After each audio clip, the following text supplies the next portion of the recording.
Si todo va según lo previsto y se aprueban con más respaldo que la investidura, los presupuestos del gobierno de coalición, que la derecha ha llamado los presupuestos de ETA, y el separatismo, por el apoyo de Bildu, Esquerra y Junts per Cat. Minutos antes de esa aprobación, hablamos con el portavoz adjunto de EH Bildu en el Congreso. Óscar Matute, Egunon. Egunon, buenos días. ¿Serán Saude? Naikondo. ¿Por qué y a cambio de qué van a dar su aprobación a estos presupuestos? Nosotros ya fuimos bastante claros desde un primer momento en que lo que queríamos era venir a Madrid para iniciar un triple camino de negociación, un camino de restitución de derechos civiles y políticos para la sociedad vasca y también para la sociedad española, un camino de restitución de derechos laborales y sociales y un camino de normalización en las relaciones entre los diferentes pueblos o naciones que componen el Estado español. Y nosotros, desde nuestra óptica de Euskal Herria, lo que queremos es encontrar caminos de encuentro en el que podamos, desde las diferencias que tenemos, buscar soluciones. Eso es lo que hemos venido trasladando siempre, es lo que trasladamos en el proceder de los presupuestos, y es lo que nos ha llevado a señalar que en este contexto donde todavía la reacción, las fuerzas de derecha siguen amenazando con todo y de todas las maneras para volver a tomar el poder, pues nuestra responsabilidad como fuerza de izquierdas y como fuerza que defiende los intereses de su pueblo, pero también de las clases populares, tanto de Euskal Herria como del conjunto de pueblos y naciones que integran el Estado español, pues pasaba por poner pie en pared y por unir fuerzas para que no sea posible ese deseo, ese sueño húmedo de las derechas, ¿no? Que sería derrocar al gobierno, volver a un gobierno más autoritario todavía. Pero entonces es un apoyo más para parar a la derecha y la ultraderecha que por lo que dicen los presupuestos en sí. Claro, hombre, los presupuestos no son los nuestros. Los presupuestos de Euskal Herria Bildu irían mucho más lejos en muchísimas materias, sobre todo las que tienen que ver con las luchas populares y sociales que han animado las calles de Euskal Herria y del Estado español en defensa de más derechos y de la restitución de todas las dignidades para la clase trabajadora. ¿Cómo serían los presupuestos de EH Bildu? Hombre, pues no vendrían desde luego marcados por la existencia todavía de la reforma laboral, es decir, no existiría la reforma laboral, no existiría la ley Mordaza y por lo tanto nada, vendría motivado por ello, que a nadie le quepa duda que no habría muchos euros para la Casa Real, tendrían que pagarse su bonometro como cualquier ciudadano y no viajar de balde y a gorra, y no tendría el Airbnb ese que tiene con palacios por ahí. Tampoco habría probablemente tantos recursos destinados a interior y a defensa, y sí lo habría más para políticas sociales y activas en defensa de los colectivos más vulnerables, en igualdad, en materias sociales, en materias laborales. Ahí estaría desde luego la impronta. ¿Y esas cuestiones no se las han puesto encima de la mesa al gobierno de coalición? Claro, las hemos puesto encima de la mesa, por eso hemos dicho que estos presupuestos no son los nuestros, pero es cierto que estos presupuestos rompen con una lógica, que era la lógica del austericidio, que de alguna manera asentó en números el Partido Popular a través de los famosos presupuestos de Montoro, ¿no? Es verdad que se rompe con esa lógica, no se va ni de lejos tan allá como nos gustaría a nosotras y a nosotros, pero en cualquier caso nos permite generar un espacio de oportunidad, una ventana de oportunidad que se dice desde un tiempo a esta parte con mucha frecuencia, para poder empezar a restituir todos los derechos que durante décadas han arrebatado a las gentes. Es decir, todos los derechos por los que lucharon nuestros padres y nuestros abuelos, a través de huelgas, a través de movilizaciones continuas. A mí siempre me viene a la cabeza la naval y el astillero Euskalduna de Bilbao. Pues todo eso hay que recuperarlo y hay que empezar a hacerlo. Y probablemente, aunque sea con paso corto, pero hay que empezar a andar en esa dirección. Por eso lo hemos hecho. ¿Algo habrán pedido a cambio? Bueno, hay una serie de enmiendas que nos han aprobado y sobre todo lo que hemos planteado es que estos presupuestos sirvieran para iniciar un camino diferente al del austericidio, un camino que nos permitiera empezar a invertir en personas y no en élites que defienden privilegios, que es lo que hasta la actualidad se hacía. Hemos hablado mucho de reforma fiscal, hemos planteado que Madrid, y sin que esto suene a nada de ataque hacia los madrileños ni las madrileñas, pero que quienes gobiernan en Madrid desde hace mucho tiempo pues vienen practicando una suerte de ciudad-estado con una fiscalidad propia que lo que hace es precisamente percutir de manera más notable en eso que llaman la España vaciada. Es decir, convierten a Madrid en el centro de todo, se vacía España, luego se asustan porque España se vacía, pero no se dan cuenta que las grandes empresas tributan aquí a cero. Si tributan aquí a cero, luego no hay dinero para hospitales, luego no hay dinero para sanitarios. Lo mismo les podrían decir a ustedes con el concierto vasco, no, tan discutido. El concierto vasco lo que tiene es que te permite a ti gestionar tus recursos, luego habrá que ver cómo los gestionas. Es decir, tú puedes gestionarlos para las élites y para permitirles una especie de tarifa plana a las élites mientras sangras a los trabajadores y trabajadoras, o puedes hacer políticas fiscales redistributivas, es decir, eso que se llama la equidistribución. Tú puedes hacer que quien más pague más tiene, y nosotros ya tenemos nuestras peleas en la Diputación Foral de Vizcaya, en la de Guipúzcoa, en la de Araba y en Navarra, para que la fiscalidad que allí existe sea todavía mucho más ambiciosa en la exigencia de que aporten más los que más tienen, pero eso no tiene nada que ver, que tú tengas un instrumento propio con lo que hagas después con él. Puedes hacer cosas buenas o cosas malas. ¿Están ustedes entonces a favor de lo que ha propuesto Esquerra, lo dijo Rufián, de hacer una mesa para la armonización fiscal en toda España? No, pero no se trata tanto, yo por lo menos no le he leído así a Esquerra esta cuestión, sino que Esquerra lo que ha denunciado es el dumping fiscal que Madrid somete a otras. Es verdad que Esquerra está dentro del que Cataluña está dentro del régimen común y que por tanto sí que les afecta las mismas normas fiscales, y entiendo que ellos dentro de ese campo de juego que comparten, que es el de la fiscalidad común tanto para Madrid, Cataluña y otras comunidades, a excepción de la Comunidad Foral de Navarra y de la Comunidad Autónoma Vasca, pues lo que querrán es poder competir en las mismas condiciones. Sí hablaron de una armonización, de hecho se habló de una mesa de trabajo en ese sentido. Sí, pero no creo que nadie plantee eliminar los derechos forales y que plantee una mayor integración de Euskadi y Nafarroa en España a través de su eliminación del concierto del cupo. Desde luego Euskal Herria Bildu no va a estar ahí, y no es por insolidaridad, porque estamos dispuestos a apoyar cuantas causas y medidas sirvan para dignificar a los trabajadores y trabajadoras, pero yo siempre he creído que la igualdad es mejor conseguirla por arriba, nunca por abajo. Es decir, que para igualarnos a todos se puede hacer de dos maneras: ampliando derechos a todos hasta conseguir que todos tengan los mismos derechos que gozan los que más tienen, o quitárselos a todos para que todos estemos igual de mal, por no decir otra expresión. Yo soy de los de la primera opción, de que todos tengan más derechos. Ojalá Madrid tenga su propia fiscalidad, y ojalá la tenga Castilla y León y Castilla-La Mancha. Yo no creo en un Estado tan centralizado y centralista como el español. Pero por concretar, entonces estaría en contra del sistema fiscal actual en Madrid, ¿no? A mí personalmente, como persona de izquierdas, me parece una aberración, pero porque me parece una aberración que no haya dinero para hospitales, que no haya dinero para educación, que se permitan el lujo de decir que ellos quieren llevar a sus hijos a colegios de pago y privados y que eso lo tengo que pagar yo con mis impuestos. A mí todo eso me parece una aberración, pero me parece como ciudadano de izquierdas, y me parecería mal en Madrid, en París o en Rotterdam. O sea, es decir, no cabe en mi cabeza que quien más tenga no pague más. Se prodigan poco ustedes en los medios españoles, ¿le llaman poco? No, nos llaman mucho y de muchas maneras. Otra cosa es bueno, les invitan poco, quiero decir. Bueno, no, tenemos invitaciones. Lo que pasa es que yo creo que en Euskal Herria Bildu al final intentamos funcionar como una experiencia colectiva, como un movimiento político y social que es colectivo, y por tanto no se trata de sucumbir a todas las llamadas cuando se realizan, sino de que sea Euskal Herria Bildu y que sea la propia organización la que decide cuándo tenemos algo que decir y cuándo merece la pena que nos asomemos a algún medio para decir algo. Yo ya entiendo que esto puede tener que ver con la reflexión que se pueden hacer en el Estado español sobre si la demonización de Euskal Herria Bildu se puede combatir yendo más Euskal Herria Bildu a los medios o no. Pues depende. Yo creo que si iría a una entrevista con Federico Jiménez Los Santos, no creo que saldría él muy cambiado, ni yo. Y probablemente pues daríamos un espectáculo más próximo al Sálvame o cosas de este tipo que a una entrevista seria. Yo le agradezco que esté esta mañana aquí con nosotros en Carne Cruda. A veces ese ruido mediático y la simplificación hace que en España se conozca muy poco a los representantes de Bildu. Vamos a conocer a Óscar Matute. Óscar Matute nació en Baracaldo en 1972. Diplomado en empresariales, de joven se afilió a Ezker Batua e Izquierda Unida, donde fue coordinador de presidencia hasta 2008, cuando participó en la fundación de su escisión, Alternativa Eraikitzen, y posteriormente, en 2011, en la creación de Bildu, junto a Eusko Alkartasuna, Aralar y Sortu. La diputada de la ultraderecha, Macarena Olona, respecto a estos presupuestos que hoy se aprueban, citaba al expresidente socialista, lo pongo esto hoy entre comillas, Felipe González, cuando decía: no se puede pactar un proyecto de país con quienes no creen en el país como proyecto. ¿A ustedes, a EH Bildu, les importan las políticas del Estado español? Nos afectan. Y si nos afectan, nos tienen que importar. En el Estado español se deciden muchas de las políticas que luego nosotros y nosotras, como vascos y vascas, pero al igual que otros ciudadanos de lo que compone el actual Estado español, tenemos que soportar y sufrir. Es decir, la reforma laboral, por ejemplo, no la podemos determinar nosotros. Nosotros no podemos tener un marco propio de relaciones laborales en Euskadi porque no nos lo permite la Constitución. Por tanto, claro que nos afecta, y mientras nos afecte, y eso lo hemos mantenido desde hace mucho tiempo en Euskal Herria Bildu, vamos a estar presentes en todos los lugares donde alguien decida sobre la vida de los vascos y las vascas. Y lo vamos a hacer no para quitarle derechos a nadie, sino para preservar y blindar nuestros derechos, y si eso además sirve de estímulo o de ejemplo para que se amplíen derechos en otros lugares, bienvenido sea. Yo no me canso de repetirlo, yo no tengo ningún enemigo en las clases populares de Madrid ni en la clase trabajadora del Estado español. Mis enemigos son las oligarquías, y también algunas tienen apellidos vascos. Y yo lo que quiero construir es una república, la República Vasca, socialista. Lo digo así de claro, y yo creo que esa república no es una república que vaya contra ningún sentimiento emancipatorio de ningún otro lugar, ni del Estado ni de Europa.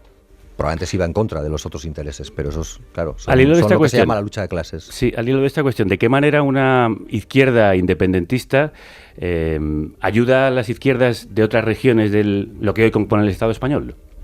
Pues de la misma manera que en otras experiencias de la historia. En el año 36, sin ponerme dramático, que pasó ya hasta Vox y toda su añoranza de esos tiempos, del alzamiento y demás, la experiencia política que más se podría asemejar a lo que es Euskal Herria Bildu, ANV, no tuvo ningún problema en ponerse del lado del Frente Popular y participar con sus batallones de Gudaris, pues por ejemplo, de lo que fue la defensa de la República en ese momento, que no dejaba de ser también un marco español o estatal, y no por tanto enteramente y propio vasco, para defender la dignidad y para defender la libertad. Pues yo creo que la izquierda vasca, y lo he comentado en alguna ocasión, se ha podido equivocar muchas veces, y lo haremos más veces seguramente. No somos seres perfectos, ni mucho menos, pero jamás nos hemos equivocado ni de adversario ni de trinchera. O sea que cuando toca defender las dignidades, cuando toca defender una vida digna de ser vivida, seguramente la izquierda independentista vasca estará. La misma diputada de la ultraderecha, de la que hablábamos, Macarena Olona, decía esto sobre los presupuestos. Que lo que usted ha hecho es aceptar que sea el sello de ETA el sello que cierre estos presupuestos generales del Estado. No se puede pactar un proyecto de país con quienes no creen en el país como proyecto. Felipe González, desde aquí le digo, gracias, nosotros sí le reconocemos. ¿Qué le diría usted a las personas que lo llaman los presupuestos de ETA y que dicen que EH Bildu es la banda terrorista? Bueno, lo primero que pienso es en el menudo regalo envenenado que le han hecho a Felipe González, ¿no? Ser presidente del Partido Socialista para acabar siendo la musa inspiradora de la ultraderecha da para mucho. Y es que oigo estos discursos y me parece que estoy viendo algún cacho de la película de Raza. O sea, yo creo que el guionista de Raza, que era el dictador, podría suscribir o escribir cualquiera de estos discursos o alegatos. ¿Qué le tengo que decir a la gente que piensa que estos son los presupuestos de ETA? Yo tengo que decir a la gente que lo que tiene que preocuparse es de que tenga gobiernos que no le mientan, que no les mientan, de que tengan gobiernos que se preocupen por ellos con independencia del nivel de renta que posean, que no les desalojen de sus casas, que busquen políticas activas de empleo que les permitan tener empleos dignos y vidas dignas de ser vividas, y que eso es lo que tienen que mirar. Que ese otro tipo de propaganda es una propaganda pensada para generar ruido y que no se oigan las voces. Yo creo en las sociedades diversas, creo en las sociedades plurales, y probablemente quien no cree en la pluralidad de ideas como una riqueza en una sociedad es la que necesita que haya ruido para que no se oiga la diferencia. Yo con el autoritarismo, con el fascismo, lo he dicho también en alguna otra ocasión, es que no pierdo el tiempo en discutir. Creo que lo que toca es combatirles, porque su opción es una opción que elimina la disidencia, que elimina la pluralidad, que elimina todo aquello por lo que merece la pena probablemente ponerte a construir proyectos colectivos, que es aceptar desde la diferencia lo que cada uno es para intentar buscar aquellos elementos que nos permiten avanzar como pueblo, en nuestro caso, y como sociedad en conjunto. ¿Pero por qué está tan extendido eso en el Estado español, esa idea de que Bildu es ETA? ¿Es solo por la propaganda y el ruido, o también tiene Bildu algún tipo de responsabilidad en no haber sabido separarse de ese pasado? Hombre, yo creo que 40 años de intoxicación mediática harán mucho, ¿no?, para que la gente tenga una determinada manera de pensar. No hay más que ver lo que hizo el franquismo, ya que he hablado antes de él, durante 40 años en las mentes de mucha gente. Pues si han estado 40 años diciéndole que todo lo vasco y de izquierdas, todo lo soberanista e independentista es ETA, pues entonces probablemente sea fácil que integren o asimilen ese aserto, esa frase.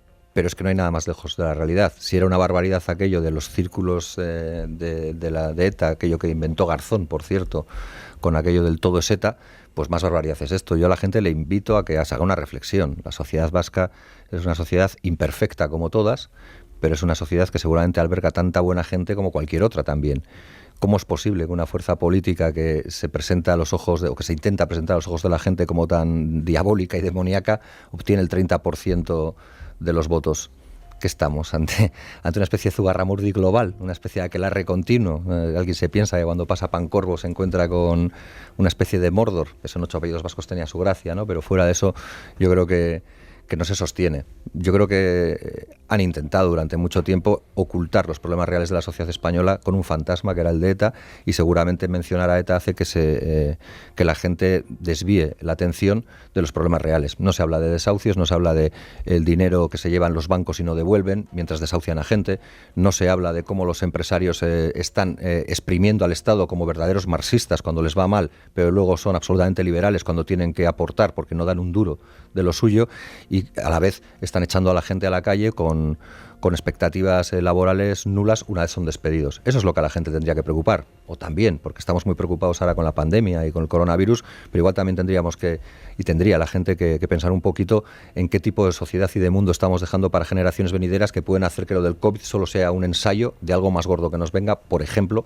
por los efectos de la política industrial que nada tiene que ver con la defensa del medio ambiente, o cómo, como sociedad, podemos permitir que porque exista el espantajo, el fantasma del todo ETA, haya quien está colando discursos de involución en lo que tiene que ver con la igualdad efectiva y real entre mujeres y hombres, en lo que tiene que ver con lo que el feminismo ha puesto en la calle de manera muy acertada durante mucho tiempo para exigir que la injusticia histórica más sostenida en el tiempo y en la memoria, que es la de la desigualdad entre mujeres y hombres, acabe de una vez. Pues hablemos de eso, de los problemas y las medidas sociales. Estos presupuestos estaban vinculados a políticas de vivienda y a la paralización de los desahucios, algo que ustedes pidieron junto a Unidas Podemos y Esquerra Republicana de Cataluña. Y les puedo anunciar hoy aquí que en los próximos días, espero que no tardemos más de 2 semanas, el Gobierno presentará una medida para evitar los desahucios sin alternativa habitacional de las personas vulnerables. Esta era una de las 2 enmiendas que EH Bildu presentaba en los presupuestos. Después la retiraron porque el Gobierno finalmente ha anunciado que va a aprobar por decreto la paralización de todos los desahucios durante el estado de alarma. Sí. No más allá. ¿Es suficiente para Bildu? No, claro que no.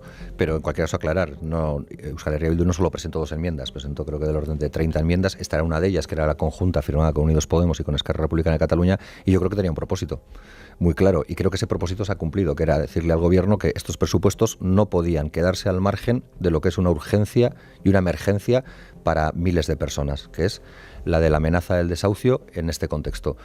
Este paso que han dado, sin conocer todavía la literatura del texto, que es lo que yo creo que hay que analizar, pues bueno, por lo menos permite que ganemos tiempo. Y en ese gradualismo nosotros hemos retirado la enmienda porque hemos dicho, bueno, hay un movimiento del Gobierno para que por lo menos ahora y durante el tiempo que esto dure, esto no se produzca, es decir, no haya ni un desahucio, pero evidentemente desde ahora también hay que empezar a trabajar para que exista una política de vivienda en el Estado español que no esté sometida, porque es así que nos afecta también a los vascos y vascas, que no esté sometida a los designios de los mercados en lo que tiene que ver con los grandes fondos buitre de inversión, que podríamos poner nombres y apellidos, incluso podríamos ver qué apellidos ilustres están detrás de esos fondos de inversión. Aznar es un apellido que seguramente en España suena mucho, pues parece que tiene algo que ver con Cerberus, y podríamos hablar de muchos más. Pues yo creo que hay que darle una vuelta a eso. No puede ser razonable que la gente tenga que matarse y deslomarse a trabajar para luego destinar el 55, el 60 y el 65% de su salario a pagar un alquiler, para que otro se haga rico, para que ese otro que se haga rico además sea el mismo que ha salvado su culo, que ha salvado sus finanzas con dinero del Estado y que no piensa devolver. Yo estoy hablando de los grandes bancos, de los que también son unos de los grandes tenedores de viviendas. Pues yo creo que todo eso merece una reflexión, sobre todo cuando, y esto lo oigo mucho en el Congreso de los Diputados, parece que como entradilla, cuando uno se quiere sentir orgulloso de lo que hace allí, que algunos hacen más bien poco, todo hay que decirlo, en el Congreso, pues dice aquello de que esto es un Estado social y democrático de derecho. Pues si es social y democrático de derecho, que lo sea para todas las personas con independencia de lo que tengan. ¿Y este Gobierno que se dice de izquierdas y progresista lo es realmente? Hombre, depende con qué lo comparemos, esto es como todo, ¿no? Bueno, ¿qué opinión le merece a EH Bildu? Hombre, no es marxista, no nos vamos a engañar. Si alguien me pregunta por eso, pues no le voy a engañar. Esto no es un gobierno revolucionario. Yo ya sé que lo de socialcomunista pues le pega duro, ¿no? Parece el último hit de la canción del verano en determinados medios, pero yo creo que es un gobierno progresista, y porque la etiqueta progresista, que a mí tampoco me apasiona, es una etiqueta que casi parece un blandiglú, ¿no? Abarca casi tanto como uno quiera. Pero bueno, yo creo que es un cambio de rumbo con respecto a los gobiernos, como digo, de derechas y de derecha neoliberal, claros como eran los del Partido Popular. Ahora hay que intentar que las fuerzas que exigimos más izquierda a este gobierno, pues hagamos nuestros deberes para que este gobierno se vea obligado, por su propia necesidad de pervivencia en el ejercicio del poder, de girar a la izquierda. Ese es el compromiso que nosotros hacemos para con quienes nos estén escuchando hoy aquí, para quienes nos escuchen cuando hablamos. Es decir, nosotros nos comprometemos a presionar y a no parar para que este gobierno gire más a la izquierda. En y que, ese por sentido, ejemplo, para que la derogación de la reforma laboral no sea una eterna cantinela de exigencia, sino que sea una realidad. Y en ese mismo sentido, ustedes solicitaban la prohibición del corte de suministros básicos a las personas vulnerables. Claro. ¿Van a presionar más para conseguirlo? Por supuesto. Es que yo creo que hay que poner encima de la mesa siempre y sin perder ocasión que un gobierno que se dice justo, que se dice digno y que se dice decente no puede permitir que las cuentas de beneficios de las grandes eléctricas del Estado español, también de alguna vasca como Iberdrola, hayan sido escandalosos, incluso durante la pandemia, y que a la vez, mientras están teniendo beneficios escandalosos y no están pagando más, porque podría haberse creado una tasa COVID, por ejemplo, para aquellos que han generado más dinero durante la pandemia por la propia realidad de la pandemia, que nos ha hecho estar más en casa, consumir más energía en nuestra propia casa, pues pagarán más porque han ganado más. Bien, no se ha hecho eso. Lo que no es de recibo y no es permisible es que esa gente que ha ganado tanto dinero durante toda su vida, pero también durante la pandemia, luego se dedique a cortar la luz, el agua y los suministros básicos a gente porque no puede pagarla. ¿Qué le dice el gobierno? El gobierno no sé lo que le dice, yo sé lo que le tiene que decir. ¿A ustedes digo? A nosotros, bueno, nosotros les planteamos, nos dicen que siempre te dicen lo mismo, que no es tan fácil. Es ya claro, pues es que si fuera fácil gobernaríamos a sorteo, ¿no? Sería como en las comunidades de vecinos, pues cada año uno. Pero si es que supongo que uno se presenta porque cree que tiene soluciones, entonces nosotros lo que le exigimos es soluciones. Si no aporta esas soluciones, ¿ustedes retirarían en el futuro el apoyo de Bildu al gobierno? Bueno, nosotros hemos apoyado estos presupuestos generales del Estado, pero ni nos hemos casado ni les hemos jurado amor eterno. Nosotros seguiremos haciendo nuestras políticas y serán políticas de izquierda, mientras ellos sigan intentando un escoramiento hacia la izquierda de lo que ha sido toda la política económica, social y general en el Estado español, pues podremos encontrarnos. Si de repente deciden sucumbir a los grandes lobbies y a las grandes presiones, a eso que desde la izquierda siempre hemos dicho que son los que realmente tienen el poder, pues entonces nos tendrán enfrente. Pero eso yo creo, o sea, nadie puede acusarnos de no ser claros. Si queréis hacer políticas que se atrevan de verdad a enfrentar a las oligarquías, a enfrentar a los poderes económicos, a las élites, para quitarles los privilegios que han tenido y devolvérselos a la ciudadanía, nos vais a tener a vuestro lado y sin titubeos. Si lo que hacéis es contemporizar, decir que no es tan fácil, que no se puede, que esto supone un problema, que es que entonces el IBEX 35 se me echa encima, pues nos tendrán enfrente. Hablando de uniones, ustedes se han unido a Esquerra Republicana de Cataluña para conformar una estrategia como izquierda independentista útil. ¿Qué significa eso? Y la vía que emprendió Esquerra en el proceso es la que ustedes emprenderían en Euskal Herria. Sí. Bueno, te voy a decir algo que además esto, si hay algún votante de ultraderecha, le va a levantar como un respingo de su asiento porque les molesta mucho. Nosotros decíamos en campaña que la izquierda independentista iba a quitar y poner presidentes. Y la gente pensaba que era una fanfarronada. En Bilbao somos muy dados a que se nos acuse de ser fanfarrones. Pues no lo era. Los números han decidido que las izquierdas independentistas, tanto la gallega como la vasca y la catalana, tengan la fuerza suficiente para con sus votos quitar o poner presidentes. Y dijimos que si teníamos la capacidad de decidir en las políticas que se hicieran, la gente iba a salir ganando. Que nuestras políticas, que cuando Euskal Herria Bildu es importante, y cuando Euskal Herria Bildu, y en este caso, por extensión, la izquierda independentista, tiene presencia y fuerza, las políticas se hacen mirando a los ojos de la gente, no a los intereses de las élites. Eso es lo que estamos demostrando con nuestra estrategia conjunta con RC, con BNG y con otras fuerzas políticas. La estrategia que siguió Esquerra Republicana en el procés, perdón, pues yo creo que es una estrategia que tiene que ver con la realidad de los tiempos. Ya me gustaría a mí que en Euskal Herria la pulsión soberanista independentista nos llevara a que como pueblo se iniciara una dinámica de movilizaciones y una dinámica de reivindicación que pusiera encima de la mesa la necesidad de tener más soberanía, de recuperar o rescatar nuestra capacidad para decidir libre y democráticamente lo que queremos ser. Pero es verdad que esa pulsión social pues no está tan elevada o tan álgida como lo pudo estar en Cataluña en ese momento, pero nadie va a impedirnos que persigamos nuestros sueños, nadie va a impedirnos que luchemos hasta el final de manera pacífica y democrática, no se me asuste nadie, para conseguir nuestros últimos objetivos, que decía otro, ¿no? Y nuestros últimos objetivos son muy claros. ¿Está usted de acuerdo con la vía unilateral que emprendió el independentismo catalán? Yo creo que al independentismo catalán no le queda otro remedio. Se habla de la vía unilateral como si fuera algo decidido de manera premeditada, voluntaria y deseosa. y nada más lejos de la realidad. Bueno, otros remedios pueden ser las elecciones, quiero decir. No, y elecciones ha habido varias. Sí. Elecciones ha habido varias y también referéndums que fueron, si no mal recuerdo, reprimidos un tanto salvajemente, ¿no? Como el 1 de octubre. Parece que en el Estado español a veces hay más miedo a las urnas que otras cosas. Yo creo que en Cataluña intentaron todo. Yo me acuerdo desde el 2004 y 2006, incluso con los gobiernos de Mas, cómo planteaban escenarios de negociación. Algunos tenían que ver con eso que hemos hablado al principio, como la financiación especial para Cataluña y demás, y siempre se encontraban portazo. Yo recuerdo la recogida de firmas del Partido Popular contra el Estatut, recuerdo el cepillado que creo que dijo Alfonso Guerra que le iban a pegar al Estatut, aquello que seguramente a él le evocaba a eso del 82 de a España no le iba a conocer ni la madre que la parió, ¿no? Pues probablemente en esa lógica decía lo del cepillado del Estatut. O sea, yo creo que Cataluña inició un camino que fue el único camino que le dejaban después de recibir sonoros portazos. Y yo creo que lo que hay que evitar es que eso vuelva a ocurrir. ¿Pero eso no dejó fuera a parte de los catalanes y las catalanas? De la misma manera que deja fuera a los catalanes y catalanas por las políticas del no por el no. Esto suena mucho a lo de cuando, pero bueno, al final, hijos, lo de cuando seas padre comerás huevos. Claro, ¿no? pero al final hay una ley que nos guste más o menos, nos protege a todos y a todas. Claro. Bueno, o nos agrede a todos y a todas algunas leyes, claro, ¿no? pero sí, eso sin duda. Pero quiero decir, hay un marco que, digamos, está aceptado. Bueno, claro, es que ese marco que está aceptado, y eso es algo que también ha generado... Que por supuesto se puede poner en cuestión, para eso está la democracia. No, sí, se puede poner en cuestión, te pueden demonizar por ello y te pueden incluso intentar llevar al borde de la ilegalización, como es en nuestro caso y en muchas ocasiones. Pero cuando nosotros decimos que hay que romper los candados del régimen del 78, hablamos de esto. ¿Por qué? En la Constitución, uno de los elementos centrales, si no capital, fue el de la vertebración territorial, el que determinó, y así se lo dijo el dictador a su heredero, que es el Borbón emérito o el Borbón viajero, que saldrá algún día en Callejeros Viajeros, cuando le dijo aquello de la España atada y bien atada. Y esa es la realidad, es que en el Estado español tienen un problema, o hay un problema, o si se quiere, tenemos un problema todos los que actualmente integramos el Estado español, sea con más o menos afinidad, con más o menos grado de voluntad, que es el de la vertebración territorial. Euskal Herria existía y existirá después de Euskal Herria Bildu.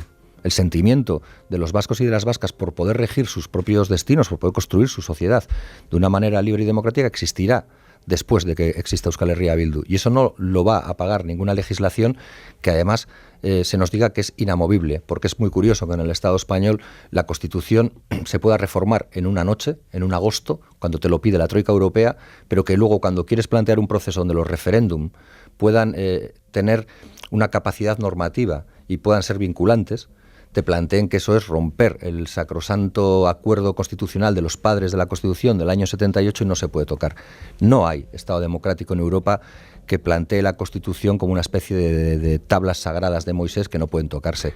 ¿Debería el gobierno indultar a los políticos que fueron condenados por el procés? Es que yo creo que no deberían estar en la cárcel. Yo no sé si la figura del indulto o la de la amnistía, me da igual. Yo creo que es una vergüenza para el Estado español que Jordi Cuixart y que el resto de personas, no les resto importancia, es que no me acordaría todos los nombres, digo, mejor asisto del resto de políticos catalanes que están en prisión, se mantengan en prisión. Yo creo que es una foto que deja en muy mal lugar a la justicia del Estado español.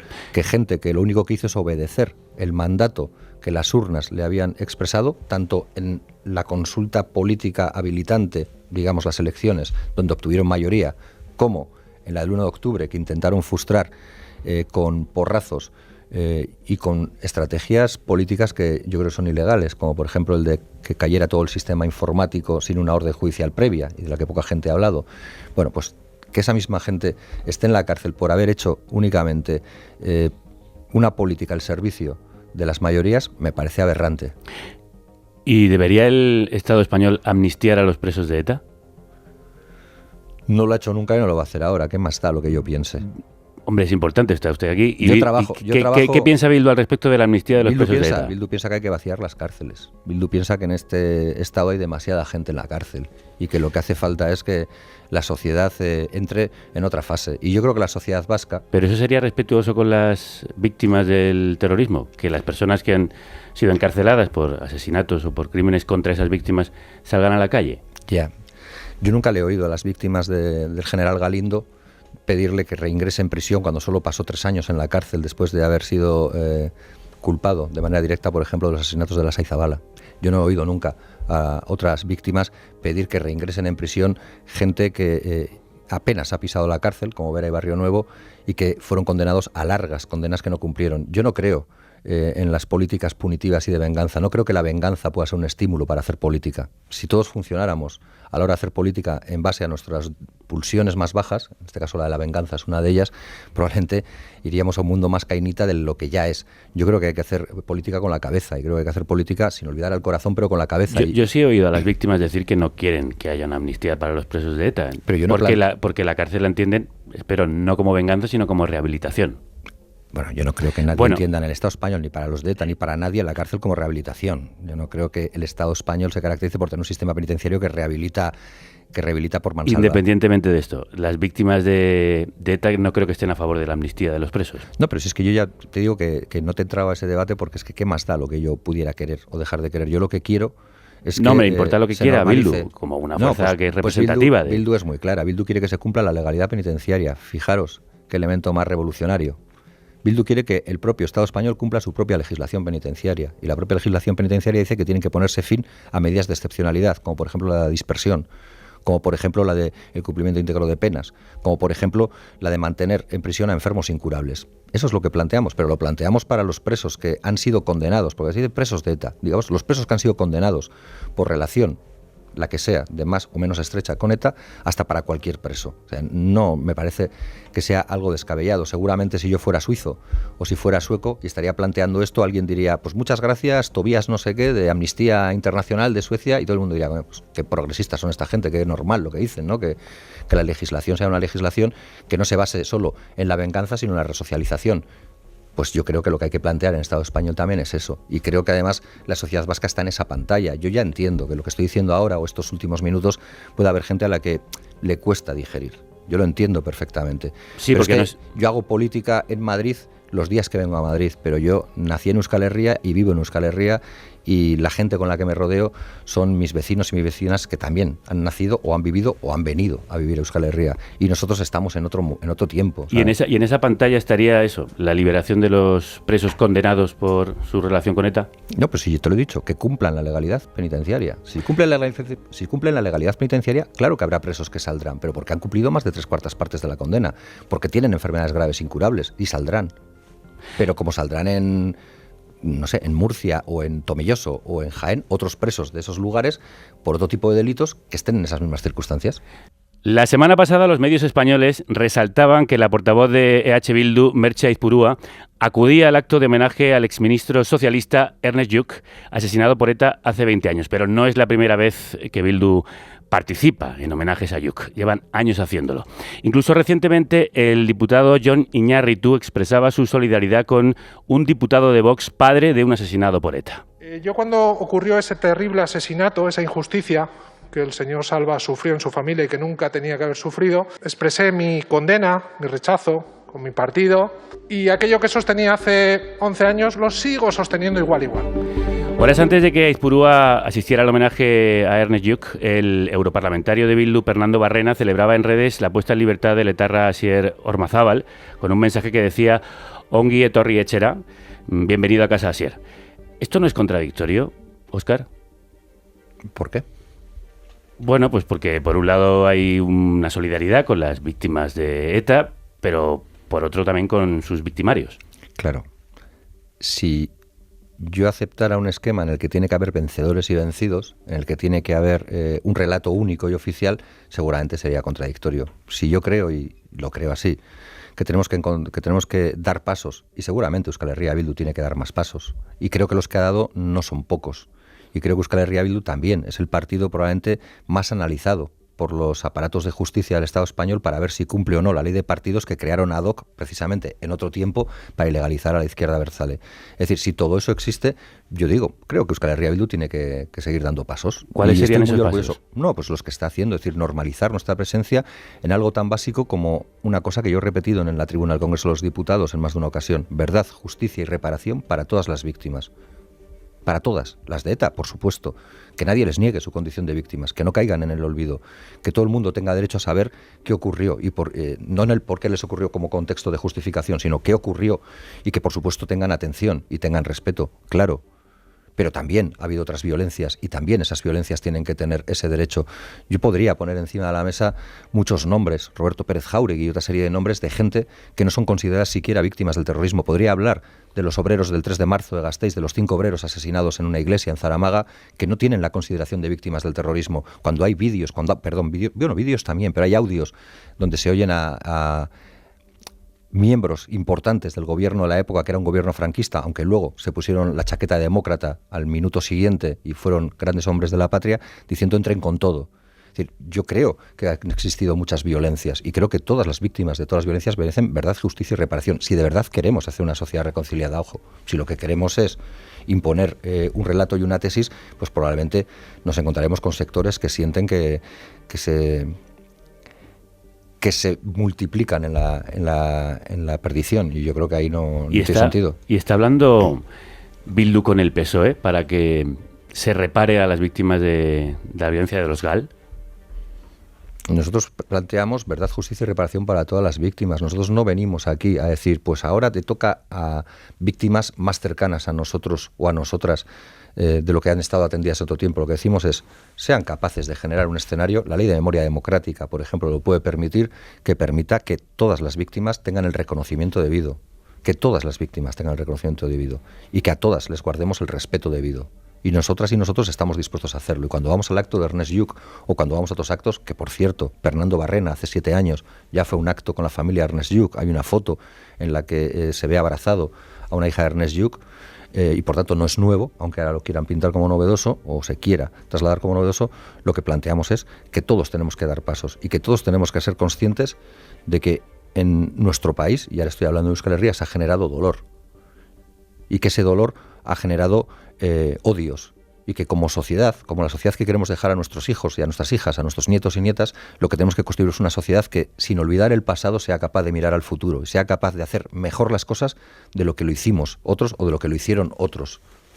Y en esa línea están los abrazos que se envió desde la cuenta de Twitter de H. Bildu a Josu Ternera, que también despertaron muchísima polémica. A usted, que siempre ha defendido la vía pacífica, ¿esos mensajes no le incomodan? Yo siempre he defendido la vía pacífica y siempre he sido un estudioso, entre comillas, de los contactos que se mantenían para acabar con la violencia de ETA, porque era la que estaba más al alcance. Yo no le puedo decir al Estado que no ejerza el monopolio de la violencia, que parece que para muchos progres, entre comillas, eso es bueno, y sin embargo a mí no me gusta, pero parece igual no está en mi mano poder acabar con eso, pero como ciudadano vasco comprometido sí estaba en mi mano poder impulsar acciones que intentaran acabar con una de las ecuaciones o con uno de los factores de existencia de la violencia, que era el de ETA, junto a otras muchas.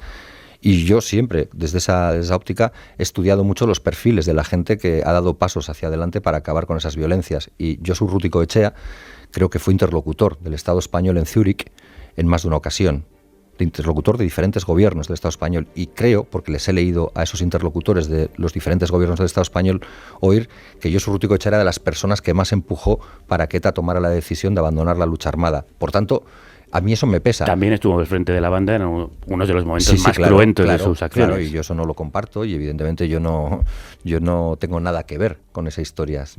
Habéis hecho una especie de relato de mi biografía, también he sido miembro del CARRI, que era una organización pacifista. Pues evidentemente está claro que yo no he compartido nunca esa lógica, pero hay un elemento que a mí me llama poderosamente la atención.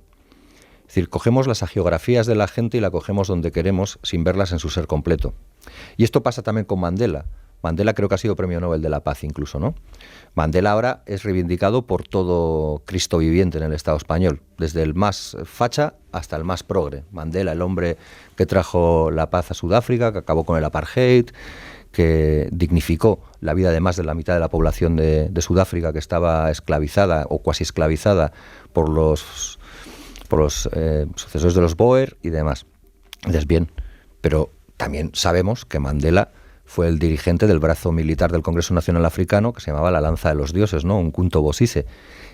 Y dices, pues la geografía de Mandela será todo eso. Será esa persona que hizo todo eso que he señalado, y también la de que fue dirigente del brazo armado del CNA y que consiguió llevar al CNA hacia otras posiciones que consiguieron finalmente acabar con la perversión del apartheid. Pues creo que en las hagiografías de la gente tenemos que ser justos y tenemos que cogerla toda en su contexto. ¿Qué pasos hay que dar para acabar definitiva y justamente con este capítulo de la historia de Euskadi y de España?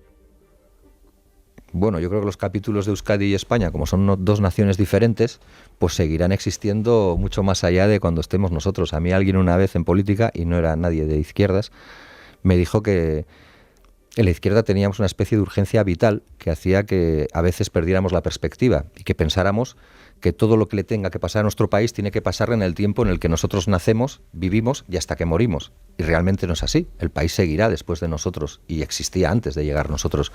Por lo tanto, yo creo que la relación entre Euskadi o Euskal Herria y el Estado español seguirá existiendo, y lo que se trata es de que sea una relación pues más amistosa, y yo creo que es mucho mejor ser buenos vecinos o buenos amigos que tener que vivir condenados a estar unidos, aunque una de las dos partes no quiera. Si esto lo llevas a una metáfora muy facilona, que sería la de una relación de pareja, creo que es mucho mejor ser un buen amigo de tu expareja que estar sometido a tu pareja siendo infeliz y viviendo toda suerte de penurias.